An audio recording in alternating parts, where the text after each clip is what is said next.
Good morning बच्चों।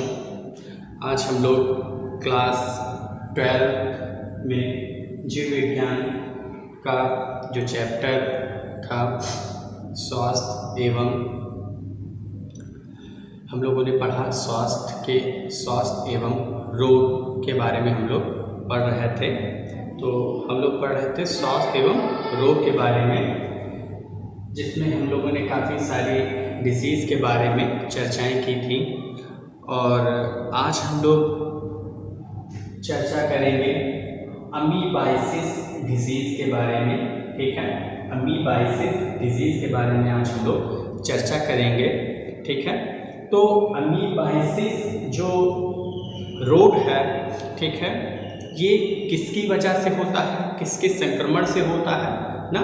तो ये जो रोग है अमीबाइसिस, ये रोग एंड अमीबा हिस्टोलिटिका नामक परजीवी के कारण होता है। ठीक है, अमीबाइसिस रोग जो है वो एंड अमीबा हिस्टोलिटिका नामक परजीवी के कारण होता है, या इसी रोग को अमीबी अतिसार भी कहा जाता है। इस रोग को अमीबी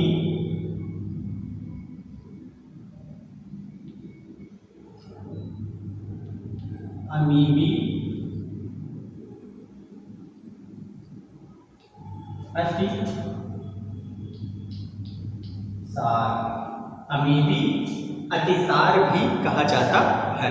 ठीक है, यह जो रोग है अमीबाइसिस रोग, ये एंट अमीबा हिस्टोलिटिका नामक परजीवी के कारण होता है, जिसे अमीबी अतिसार रोग भी कहा जाता है। ठीक है, इसे अमीबी अतिसार रोग भी कहा जाता है, किसको, अमीबाइसिस को। ठीक है, अब हम लोग बात करेंगे इस रोग के प्रमुख लक्षण क्या हैं। ठीक है,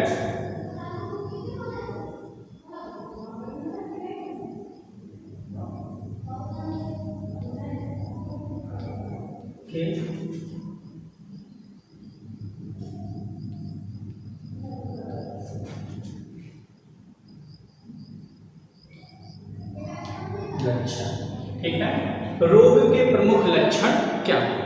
तो इस रोग का जो प्रमुख लक्षण है उदर पीड़ा, क्या है इसका, उदर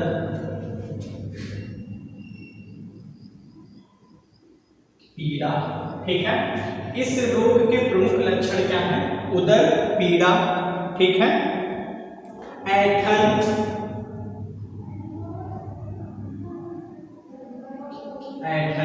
ठीक है, इस रोग के प्रमुख लक्षण क्या हैं, उदर पीड़ा, ऐंठन। ठीक है, अत्यधिक श्लेष्म एवं रुधिर के थक्के युक्त मल का निकलना।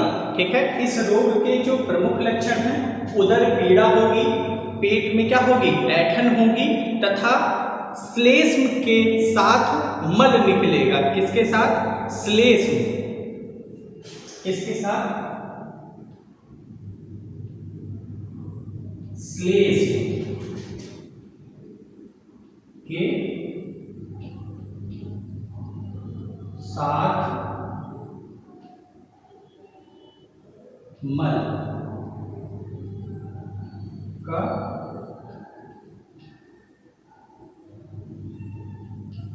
ठीक बेटा। तो जो रोग के प्रमुख लक्षण क्या हैं, उदर पीड़ा, ऐंठन, श्लेष्म के साथ मल का निकलना।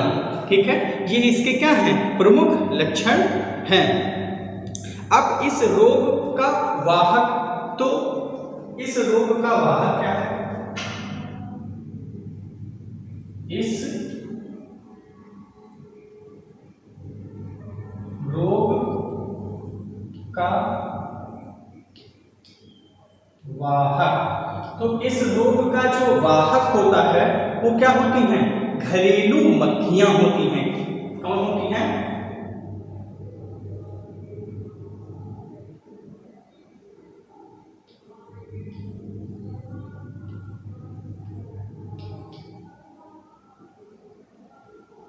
क्या होंगी, घरेलू मक्खियां होंगी।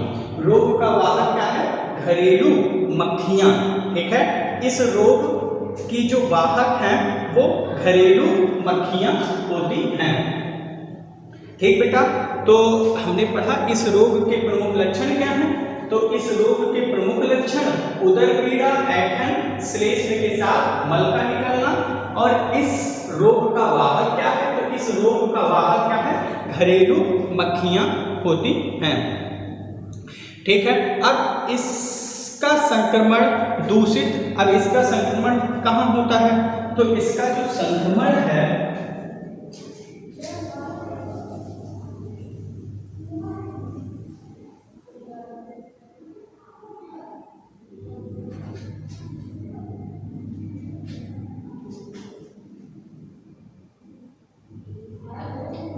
इसका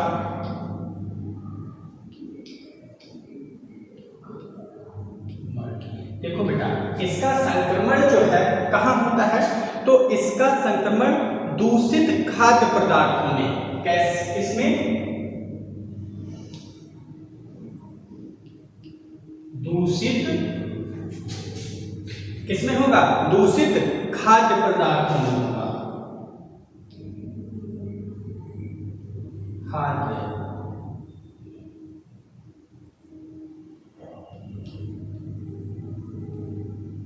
ठीक है, इसका जो संक्रमण है वो दूषित खाद्य पदार्थों व जल के द्वारा, व जल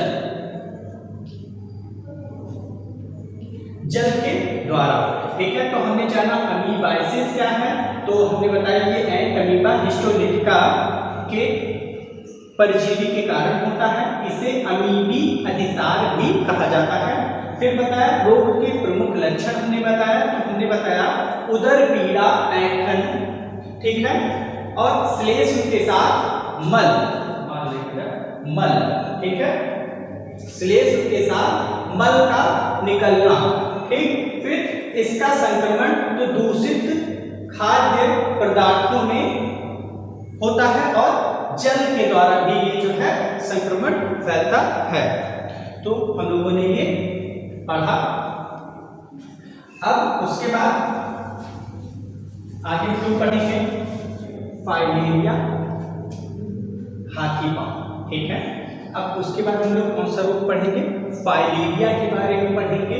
ठीक है, तो फाइलेरिया क्या है? देखो बच्चों, फाइलेरिया में क्या होता है? व्यक्तियों का पांव, हाथ ना, ये सब कैसे हो जाते हैं? मोटे हो जाते हैं। इस रोग में, फाइलेरिया रोग में व्यक्तियों के हाथ, पैर या ये सब क्या हो जाते हैं? मोटे हो जाते हैं। इसीलिए इसे एक उपनाम दिया गया है, हाथी पांव। ठीक है, हाथी पांव क्या है? नाम दिया गया है, जो कि वुचेरिया बैंक्रोफिटी, ठीक है, वुचेरिया बैंक्रोफिटी नामक परजीवी के कारण होता है। ठीक है, तो हम लोग क्या पढ़ रहे हैं? फाइलेरिया या हाथी पांव। ठीक है, फाइलेरिया को भी हम लोग क्या हाथी पांव के नाम से भी जानते हैं। इसका जो परजीवी होता है वुचेरिया बैंक्रोफिटी होता है। ठीक है, ये क्या है? इस रोग का परजीवी है। ठीक है, अब इसका संक्रमण जो है वो मच्छर के काटने से होता है। इसका संक्रमण किससे होता है?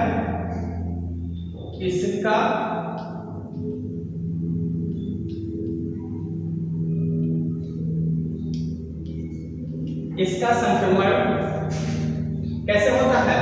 मच्छर के काटने से होता है। ठीक बेटा, इसका संक्रमण किससे होता है? मच्छर के काटने से होता है। वो भी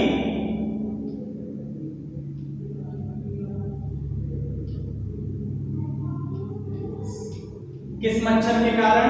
क्यूलेक्स मच्छर के कारण होता है। कौन सा मच्छर? ठीक है बेटा, तो ये जो इसका संक्रमण है वो क्यूलेक्स मच्छर के काटने से होता है, के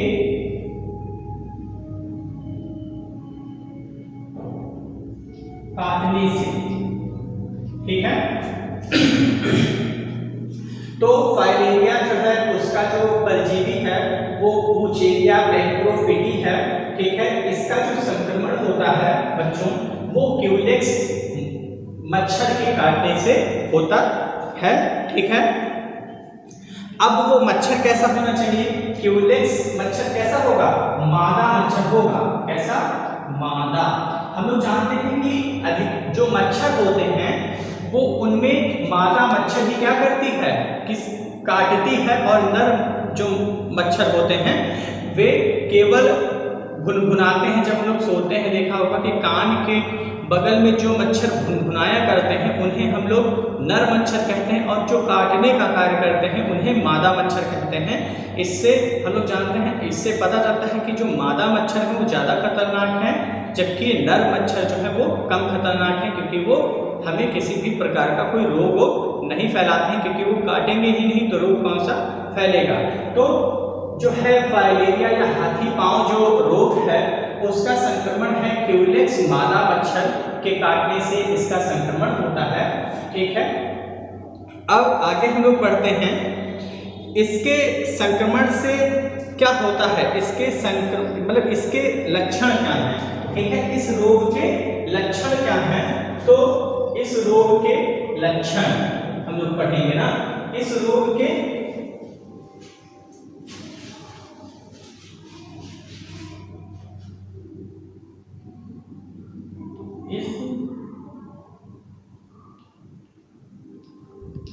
रोग के लक्षण, ठीक है बेटा। तो इस रोग के लक्षण क्या हैं? तो इस रोग के लक्षण पैरों में शोथ, क्या होता है इसमें? पैरों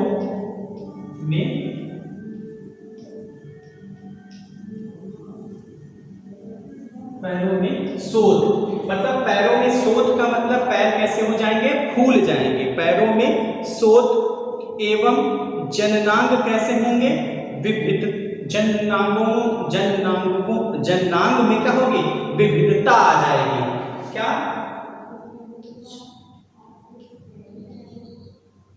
ठीक है।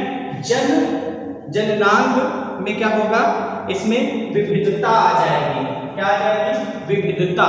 विविधता मीन्स मतलब वो जननांग कैसे विविधता आ जाएगी, मतलब वो कैसे हो जाएंगे? विभिन्न प्रकार के हो जाएंगे। मतलब जननांग कैसे हो जाएंगे? उनमें सूजन आ सकती है ना, ऐसी जो है लक्षण हमें दिखाई पड़ेंगे। तो जननांग में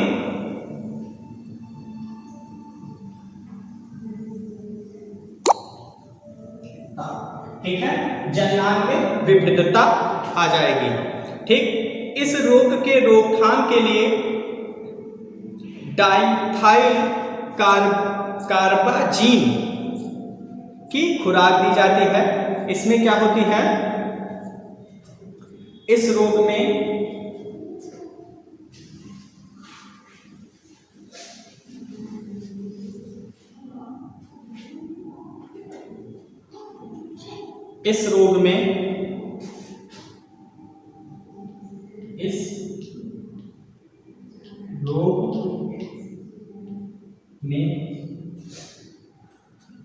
इस रोग में कौन सी खुराक हम लोग खुराक देते हैं? कौन सी खुराक देते हैं बच्चों? तो इस रोग में हम लोग रोगियों को देते हैं डाइथाइल, कौन सी? डाइथाइल कार्बामाजीन, ठीक है। कार्बामाजीन नामक हम लोग क्या देते हैं? खुराक देते हैं, जिससे कि रोगी क्या हो जाता है? ठीक हो जाता है। तो बच्चों हम लोग नेक्स्ट वीडियो नेक्स्ट डे पढ़ेंगे, ठीक।